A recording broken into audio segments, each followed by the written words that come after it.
Hola, ¿cómo les va? Espero que con muchos ánimos para comenzar a estudiar este capítulo 4. Este capítulo se encarga de las soluciones de los sistemas de ecuaciones lineales por diversos métodos. En esta ocasión veremos la introducción y lo que es el tema número de condición. Vamos a ver cómo es que pueden aparecer esquemáticamente los sistemas de ecuaciones lineales. Generalmente en ingeniería nosotros ¿con qué nos vamos a enfrentar? Con una situación problemática. Estas situaciones problemáticas derivan en un modelo matemático para poderlas resolver. Este modelo matemático puede llegar a ser un sistema de ecuaciones lineales, un sistema de ecuaciones no lineales o también sistema de ecuaciones diferenciales. Cuando nosotros tenemos un sistema de ecuaciones no lineales o un sistema de ecuaciones diferenciales, si bien existen técnicas para su solución, muchas veces se los linealiza, es decir, que a estos sistemas se les puede aplicar técnicas y se pueden linealizar. ¿Para qué? Para convertirlos en sistemas de ecuaciones lineales para los que hay más opciones de métodos de solución. Entonces, ahora empezamos con los sistemas de ecuaciones lineales. En lo que sigue a estos términos, sistema de ecuaciones lineales, los vamos a abreviar como está ahí entre paréntesis, para escribir menos. Entonces, un sistema de ecuaciones lineales, ¿lo que es? Si me están diciendo que es un sistema, quiere decir que es un conjunto de algo. Y si me están diciendo que son ecuaciones lineales, quiere decir que es un conjunto de ecuaciones lineales. Pero si es un sistema, quiere decir que son todas ecuaciones lineales que se dan simultáneamente y que las tengo que resolver a todas simultáneamente. Entonces, esto se lo escribe de esta forma. Esta sería la forma genérica de un sistema de ecuaciones lineales. Recordemos un poquito que las ecuaciones lineales son aquellas que pueden tener más de una incógnita, pero todas las incógnitas están elevadas a la 1. Entonces, una forma así, nosotros vamos a decir que es la forma escalar del sistema. Esto le vamos a llamar entonces forma escalar. Mientras que todo sistema que tiene su forma escalar se lo puede escribir en forma matricial, ¿sí? En forma matricial. Si está expandida, lo escribiremos de esa forma, es decir, mostrando en las matrices todos sus elementos. Pero si yo lo quiero escribir todavía en una forma más compacta, vamos a hablar de la forma matricial compacta y va a ser esta forma, una forma A por X igual a B, donde yo voy a aclarar quién es la A, quién es la X, quién es la B. La A es la matriz de coeficientes, la X es la matriz de incógnitas y la B es la matriz de términos independientes. Esto fue lo que se ha visto en primer año, ya sea en álgebra o en álgebra y geometría analítica. Y también sabemos que cuando nosotros trabajamos con sistemas de pocas ecuaciones o pocas incógnitas, tenemos técnicas de resolución, que son, por ejemplo, la técnica de igualación, la sustitución por Cramer o bien por inversión matricial, siempre y cuando la matriz de coeficientes sea cuadrada. En nuestro caso, en esta asignatura, nosotros vamos a ver sistemas todos en los que la matriz de coeficientes es cuadrada. Entonces, podemos decir que si el orden n de la matriz es un n igual 2, nosotros podríamos trabajar con esas técnicas que yo recién nombré. Incluso hasta n igual 3 podría uno aplicarlas, aunque ya serían algunas un poco más complicadas. Pero ¿qué pasa si yo ya tengo n mayores, o sea, n grandes, órdenes de la matriz de coeficientes grandes? ¿Qué es lo que generalmente se maneja en ingeniería? Los problemas de ingeniería muchas veces tienen muchas ecuaciones y muchas incógnitas, entonces ya las técnicas vistas en los estadios más básicos son bastante poco útiles de aplicar. Entonces, cuando nosotros tenemos grandes dimensiones, lo que ya empezamos a aplicar son métodos numéricos, ¿sí? Para hallar la solución. Pero la solución exacta muchas veces no se alcanza, no se llega a la solución exacta. A veces se puede obtener y a veces lo que se obtiene es una muy buena aproximación de la solución exacta. Antes de estudiar estos distintos métodos que nosotros vamos a ver en este capítulo, vamos a hablar de un tema que es el concepto de condicionamiento.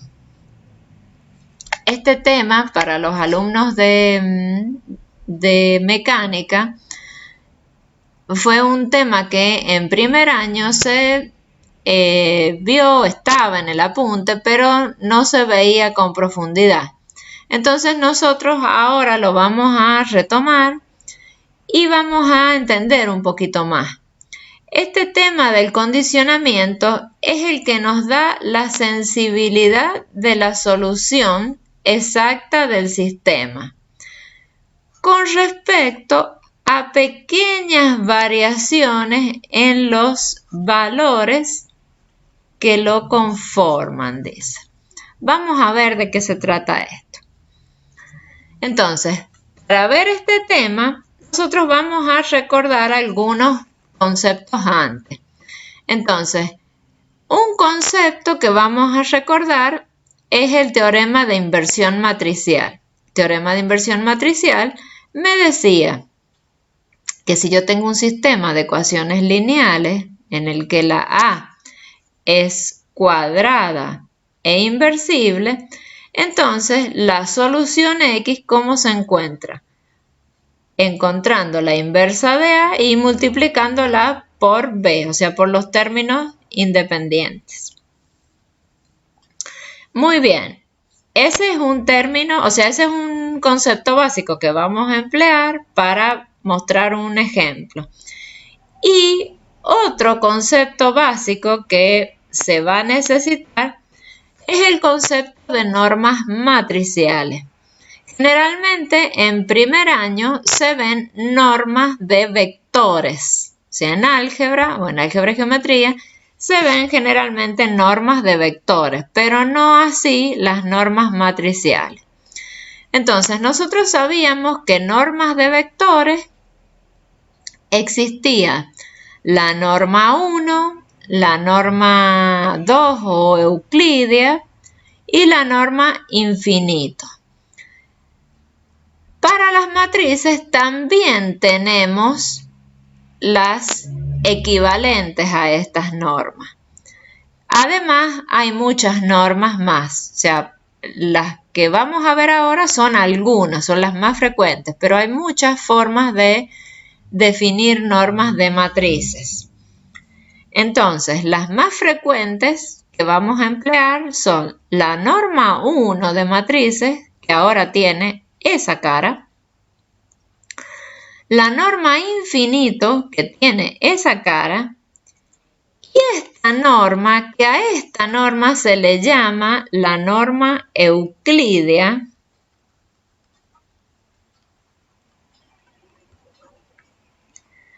o norma Frobenius.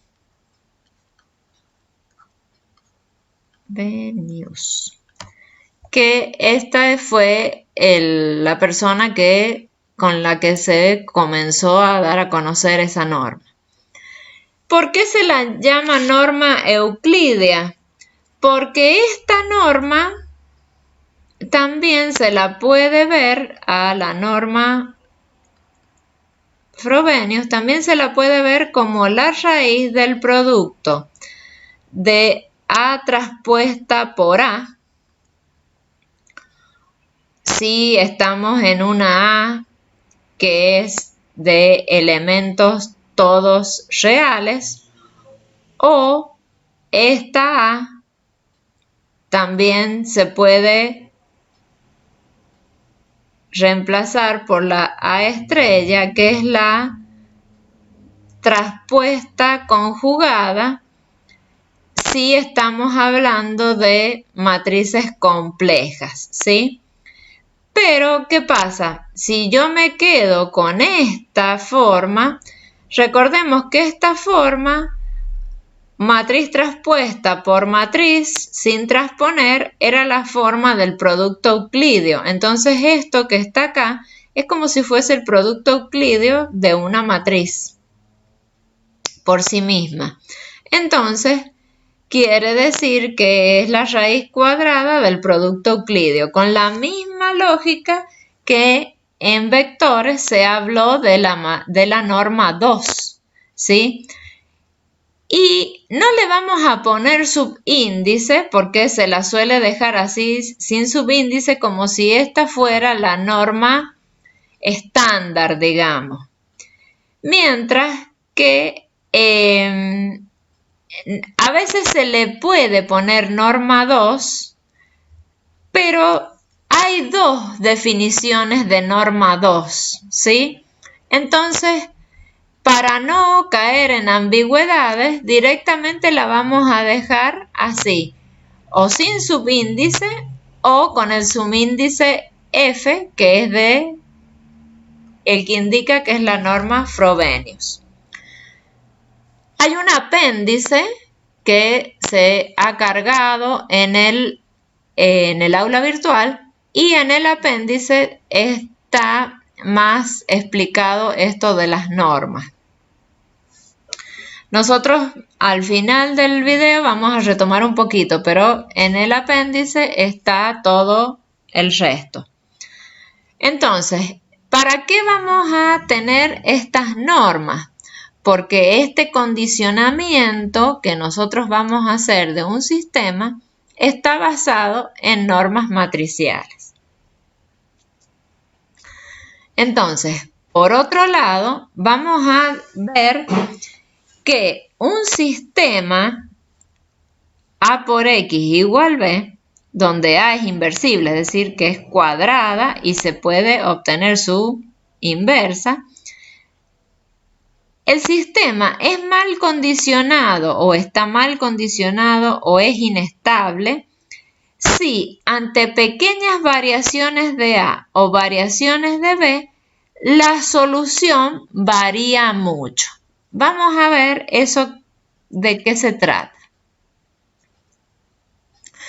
Entonces, vamos a analizar dos sistemas para poder distinguir cuando un sistema está mal condicionado o no. Entonces, el caso 1, vamos a considerar esa matriz, ese sistema A por X igual B, donde la matriz A es inversible. Fíjense si yo le calculo el determinante a la A, ¿qué me queda? Menos 4, menos 15, así que me queda menos 19, es distinto de 0. Efectivamente, tenemos inversa. Si yo aplico el teorema ese que vimos en la diapositiva anterior, la solución sería A a la menos 1 por B y me da eso. En este caso, esta es la solución exacta, ¿sí? Porque lo pude resolver sin tener problema. Entonces, esta es la solución exacta. Ahora vamos a ver qué es eso de la variación de la A o de la B. Entonces, supongamos que para este sistema le variamos la B. Si yo varío la B, ¿qué quiere decir variar la B? Fíjense, si yo tengo acá 5, 3 y acá la B ahora la tengo en 5, 25, 3. O sea que el número que varió un poquito es el primero en la B. Entonces, eso yo lo puedo ver como B más un delta. ¿Y quién sería el delta? El delta sería 0.25, 0. Esa sería la matriz delta, ¿sí? Entonces, esa pequeña modificación, ahora yo la llamo, o sea, la B más esa pequeña modificación, yo la llamo B1. Y lo que yo estoy diciendo ahí, con este delta que le agregué al B, es que yo tengo una perturbación de B, ¿sí? Esto, entonces el B más delta, se dice que es una perturbación de B. Entonces, ahora veamos qué pasa con el sistema A por X igual a B1. Entonces, como la A es la misma que tenía recién, vuelvo a usar la inversa y entonces, pero ahora la empleo haciendo A a la menos 1 por B1. ¿Y qué me da? Me da ese valor, o sea, esos dos valores me dan. Esos dos valores, si bien no son el 1, 1, pero fíjense que están bastante cercanos a 1. Entonces ahí me está diciendo que una pequeña variación que yo le apliqué a los términos independientes me originaron una pequeña variación en la solución. ¿Qué pasa si yo ahora considero, acá hay unos paréntesis que no deberían estar, o sea, están o no están, es lo mismo. ¿Qué pasa si yo ahora en la A le aplico una A? Y acá sería un delta B. Recién ahora me estoy dando cuenta. Entonces, ¿qué pasa si yo en la A le aplico una pequeña modificación a la A? Entonces, ¿cómo sería esa modificación? Fíjense que me cambia los elementos de la diagonal en ese poquito. Uno en 0,5 y el otro en 0,25. Y los otros elementos quedan iguales. Entonces, yo ahora considero el sistema no con la A, sino con la A1. Ese sistema así me sigue dando la A con inversa. Entonces yo ahora hago A1 a la menos 1 con B y obtengo esta solución. Entonces fíjense, comparemos ahora esto con esto. Nuevamente están bastante cercanos a la solución exacta. Entonces, si yo la perturbé a la A o perturbé a la B, la solución tuvo también su perturbación, pero no fue algo que a mí me haga preocupar. Entonces, fíjense lo que tenemos acá. Se observa en 2 o en 3 que ante una pequeña perturbación en B o una pequeña perturbación en A, ¿que a qué puede deberse? Que pueden deberse a errores de redondeo o errores de medición. Muchas veces puede ser que estos valores de las matrices a su vez vengan de algún cálculo o vengan de una medición si uno está trabajando con alguna cosa que uno está haciendo un experimento de en campo, alguna medición, algún ensayo. Entonces, esos valores pueden realmente cambiar de los originales.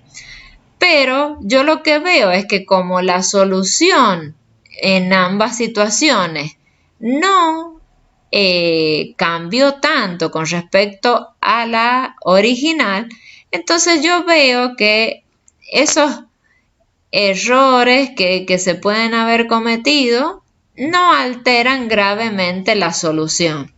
Entonces, esto quiere decir que el sistema está bien condicionado o es estable.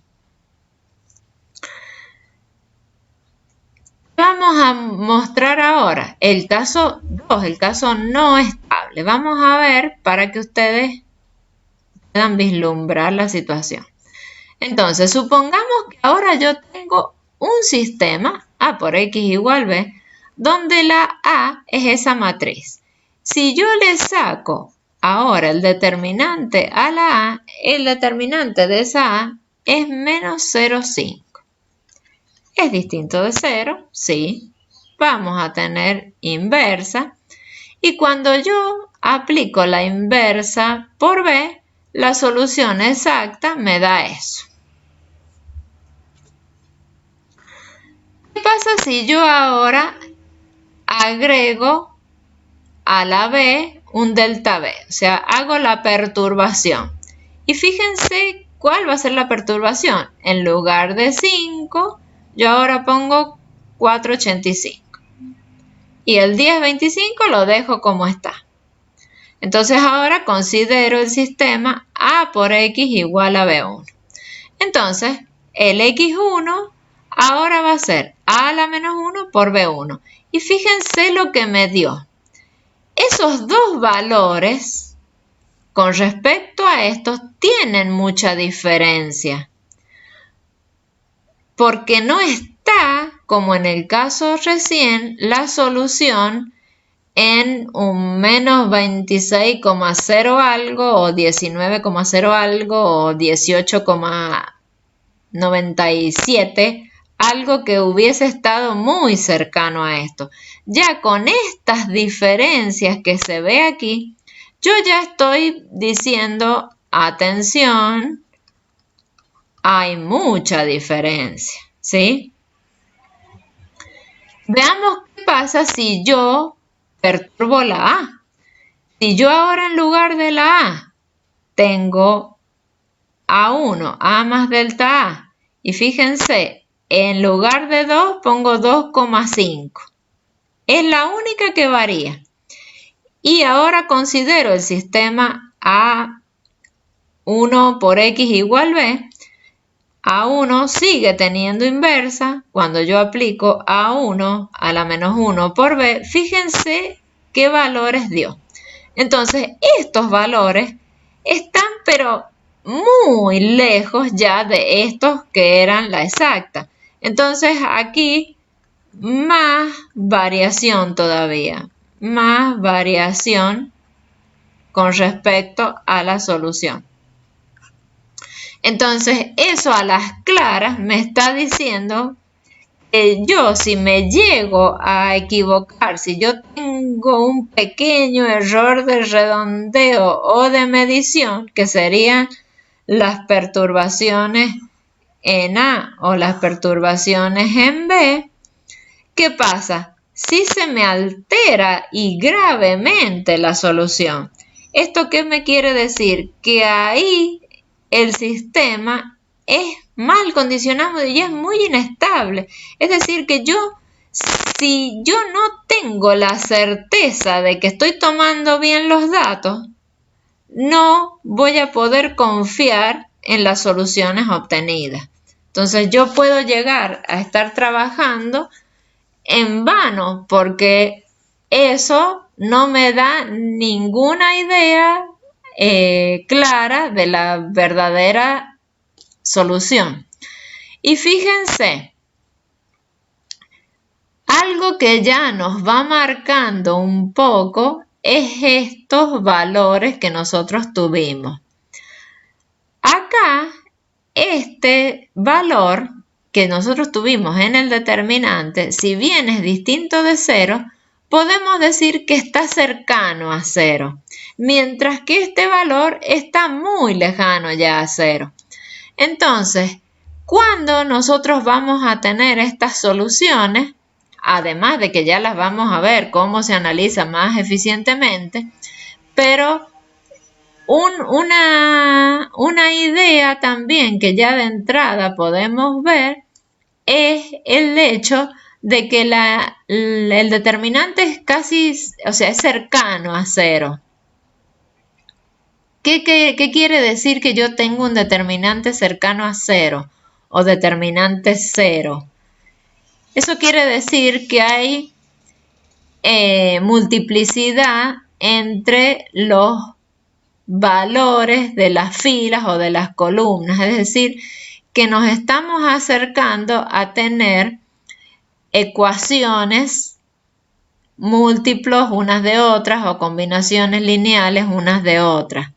Entonces, ahí es cuando nosotros llegamos a tener sistemas que si bien tienen solución, es una solución que es por un cachito, no hay solución, digamos. Entonces, ¿cómo vamos a ver si el sistema que estamos trabajando es o no confiable? Para eso vamos a estudiar o vamos a calcular el número de condición de la matriz de coeficientes, porque de la que depende todo es de la matriz de coeficientes. Entonces, por definición, si yo tengo un sistema A por X igual B, donde la A es inversible, el número de condición se define así. Norma de la matriz A por norma de la A a la menos 1. Y acá tenemos un asterisquito porque eso quiere decir que yo ahí la puedo calcular a esas normas con cualquier norma matricial de las que yo definí anteriormente o con la que a mí me convenga. Generalmente con la que se trabaja es con la Frobenius o con la Infinito. Son las que más se usan. Entonces, ese número es un número que va a ser para nosotros un indicativo de cómo es el sistema, si es confiable o no es confiable. Ese número ya los software matemáticos directamente traen el comando para encontrarlo. Así que si uno está trabajando un problema y está trabajando con un software, directamente con el software lo calcula y puede saber con qué sistema está uno trabajando. Entonces, ese número de condición es un número que ¿por qué tiene relación de esta forma con los sistemas? Nosotros vamos a considerar dos teoremas que no les vamos a ver la demostración, pero que son los que hacen que el número de condición tenga que ver con el sistema. Entonces, si ustedes se fijan acá, si yo tengo un sistema A por X igual B, donde B es no nulo, o sea, son sistemas no homogéneos, porque el sistema homogéneo siempre tiene solución. Entonces, son sistemas no homogéneos. Y fíjense, si yo tengo A por X más delta X igual a B más delta B, entonces acá yo lo que tengo es la perturbación de B. Entonces, si yo tengo un sistema donde tengo una perturbación de B, esto que yo tengo aquí, ¿qué va a ser? Va a ser la perturbación en la solución. Que yo hace rato le llamé X1 en uno de los sistemas y X2 en el otro, pero sería eso. Y esto que dice que se verifica es este cociente que está acotado por la condición de A por este número. Este cociente que ustedes ven aquí no es más que la norma de ¿quién? De X menos X más delta X, ¿sí? Sobre X. Y eso yo ya sé que lo que es algo menos algo sobre esto. ¿Quién es esto? Esto sí es una perturbación de esto, ¿qué sería? Esta es la solución exacta o valor exacto y este es el valor aproximado y este es el valor exacto. Entonces, ¿qué es lo que yo estoy teniendo aquí? Acuérdense que por más que yo reste, cuando yo reste, este se me va con este y me va a quedar la norma de menos delta X, que es lo mismo que la norma de delta X. Entonces, ¿qué es lo que yo tengo aquí? Esto, todo esto, es el error relativo en la solución. Y esto, mirándolo de la misma forma, esto es el error relativo respecto a B. Entonces acá me está diciendo que el error relativo en la solución está acotado, porque aquí esto es una cota, está acotado o depende del error relativo con respecto a B. Y este número es el que hace la relación. Por otro lado, si yo considero el sistema A por X igual B, donde la A es inversible y la B otra vez es distinta de la matriz nula, y yo ahora considero el sistema A por X igual B y el sistema A más delta A por X más delta X igual B, o sea que yo ahora tengo una perturbación en la A. Entonces yo aquí tengo la perturbación en A.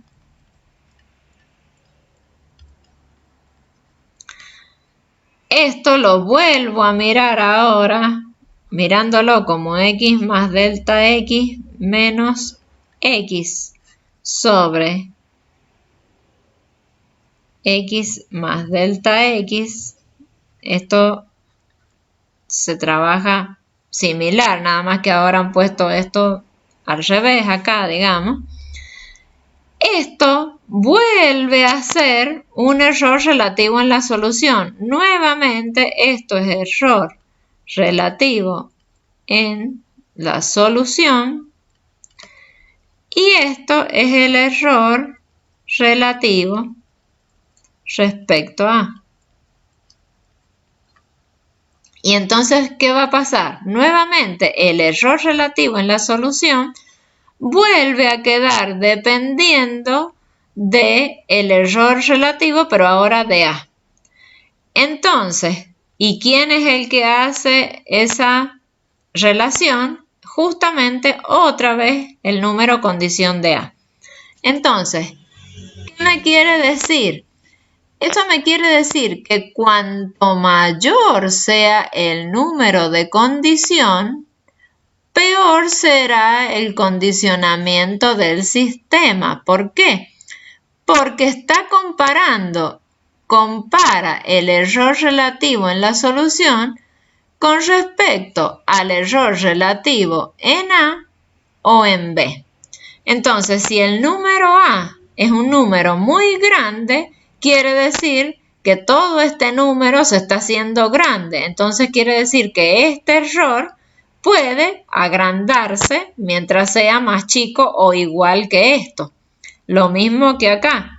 Este número, si es muy grande, me va a ir agrandando esto y entonces el error va a ser igual o más chico que ese múltiplo del error relativo en A. Entonces, ¿qué quiere decir? Que ese número, si es muy grande, es el que me está diciendo que el sistema está mal condicionado. ¿Cuánto es muy grande y cuánto es muy chico? Cuanto más cercano a 1 sea el número condición de A, el sistema va a ser más bien condicionado o más estable. Y cuando sea más lejano a 1, va a ser más mal condicionado o más inestable. ¿Qué es lo que es cercano a 1? Cercano a 1, si yo tengo entre 0 y 1, el número de condición, el sistema es buenísimo. Ahora, entre 1 y 5, más o menos es estable. Ahora, si ya es más grande que 10, ese número de condición, ya empieza a ser un sistema bastante poco confiable. Entonces, si ustedes se fijan, estos son los números de condiciones para el ejemplo 1 y el caso 1 y el caso 2.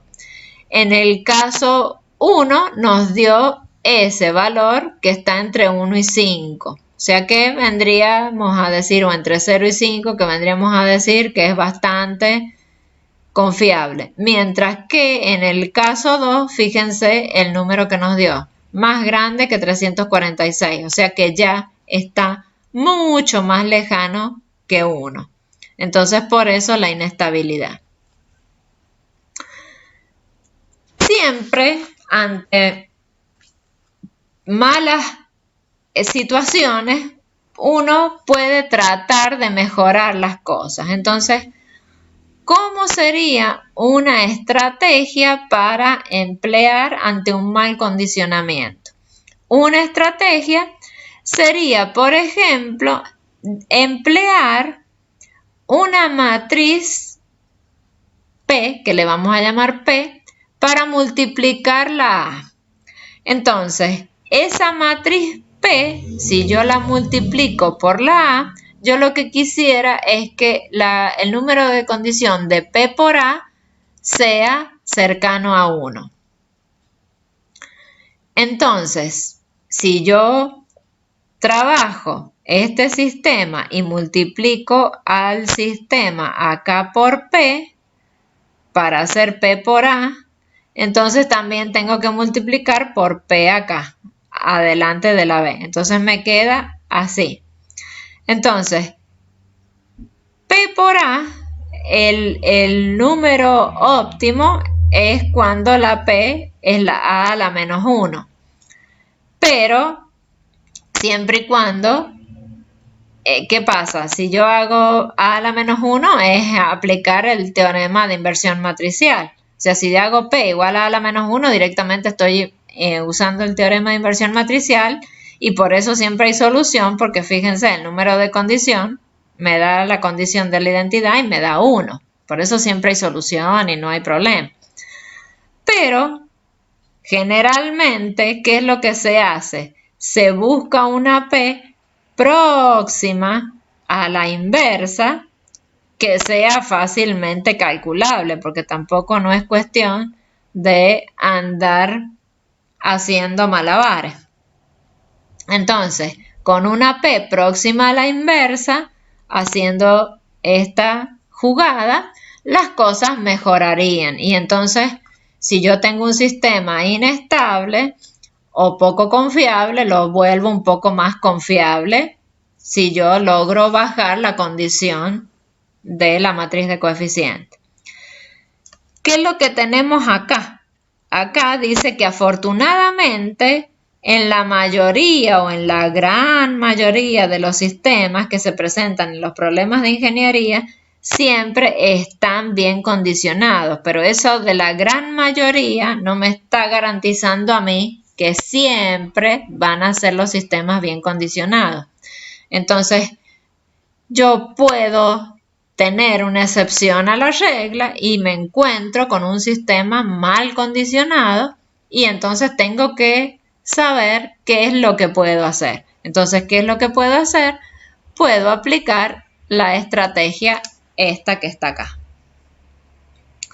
Bien, entonces, hasta acá sería el tema del mal condicionamiento. Y ahora yo lo que quiero es hablar un poquito de las normas de matrices. Si bien va a quedar en el apéndice del capítulo 4, nosotros vamos a hablar ahora de normas de matrices. Entonces vamos a ver un ejemplito para que se entienda. Entonces, supongamos que yo tengo una matriz así. Esta matriz A, 2, menos 1, 1, 0, 1, 4, menos 4, 5. Tengo esa matriz. Bueno, esa matriz, yo la puedo ver a esa matriz como columnas, columna 1, columna 2, columna 3, o la puedo ver por filas. Fila 1, no le vamos a poner ahí, le vamos a poner arriba también, pero la F de fila. Fila 1, fila 2 y fila 3. La vamos a poner así. Entonces, yo según como la vea a la matriz puedo definir las distintas normas y es mucho más fácil. Entonces, la norma, a ver, me está tocando mal aquí esto. La norma 1. Vamos a ver la norma 1. La norma 1. ¿Qué me dice la norma 1? La norma 1 me dice que es el máximo de la suma de los A y J con I de 1 a N y con J de 1 a N. ¿Sí? En este caso, para nosotros, el N, ¿cuánto vale? El N vale 3 para nosotros porque estamos trabajando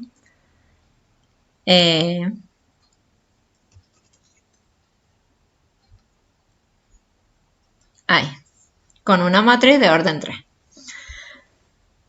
Si yo lo miro así, puedo decir, ¿y cómo es esto?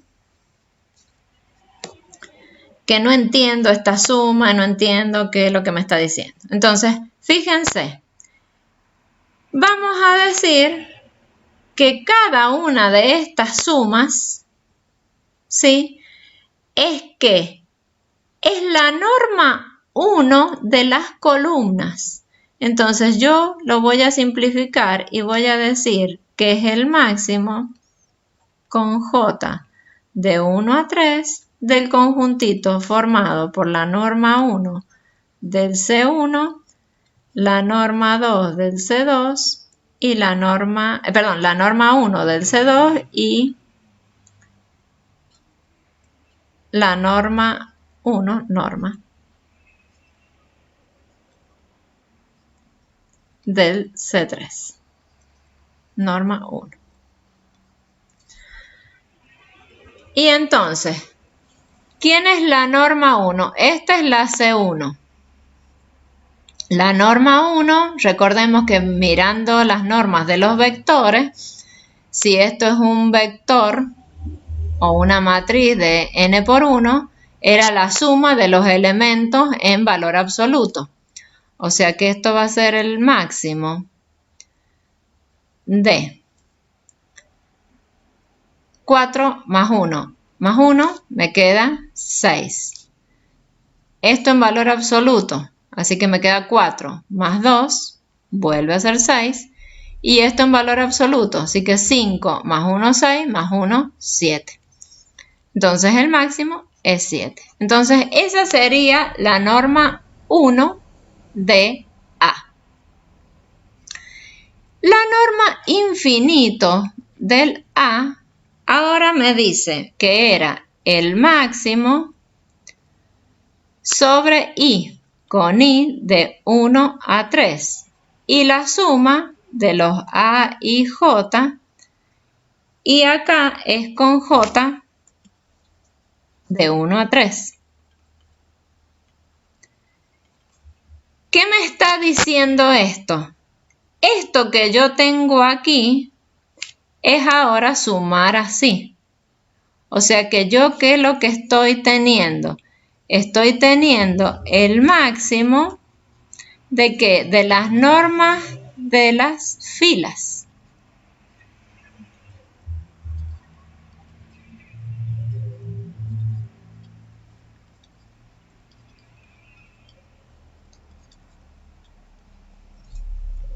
¿Sí? Entonces yo ahora tengo que sumar por fila y quedarme con la más grande. Entonces, esto va a ser el máximo ¿de quién?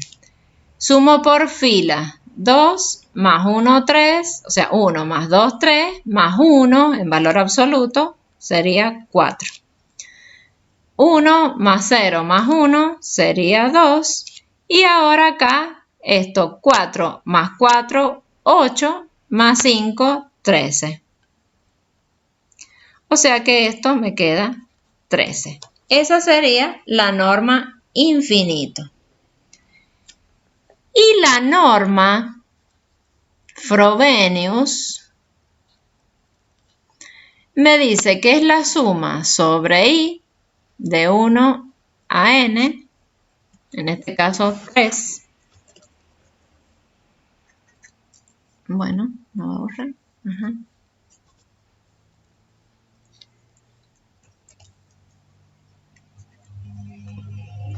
Bueno, no quiere borrar.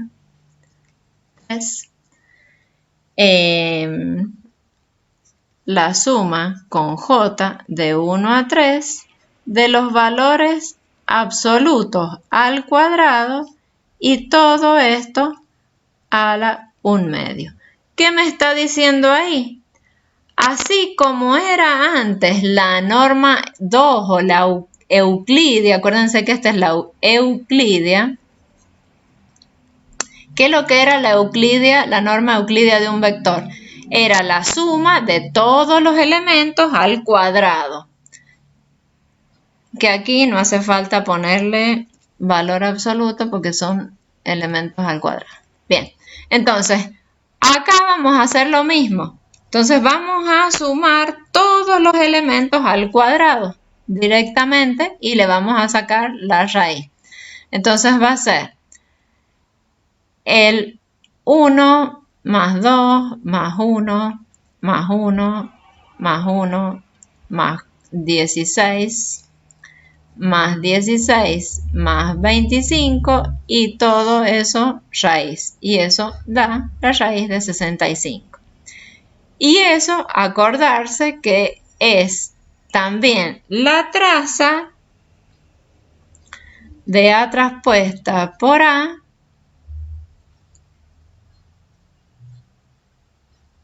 yo hace rato lo escribí solo. Es la traza de A traspuesta por A y raíz. ¿Sí? De todo eso. hay que corregirlo ahí en el, fíjense, esta es la forma correcta.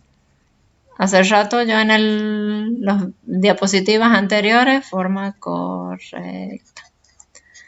En las diapositivas anteriores olvidé la traza.